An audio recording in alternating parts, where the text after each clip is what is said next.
Ama leo, mada yangu leo hii inasema dua ya kuomba baada ya kuwa umeoa, dua ya kuomba baada ya kuwa umenunua nguo mpya, dua ya kuomba baada ya kuwa umenunua kipandwa kama gari, bodaboda, dua ya kuomba baada ya kuwa umepata nyumba mpya na kadhalika.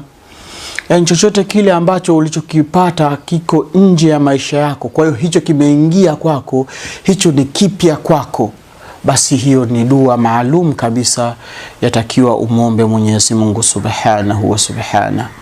Wengi tunafikia zile neema tunakuwa tumezipata, lakini zinatuharibikia baada ya kuwa hatukutanguliza dua wakati zilipoingia zile neema zenyewe. Sasa angalia katika Sunan Abi Dawud walinisai au Nasai wa Ibn Majah عن عبد الله ابن عمر رضي الله تعالى عنهما, hadithi kutoka kwa Abdullah ibn Umar radhiallahu anhuma katika Sunan Ibn Majah, Sunan Nasai, Sunan Ibn Majah, Ibn Abi Dawud. Hadithi hii utaipata kwa uwezo wake Subhanahu wa Ta'ala.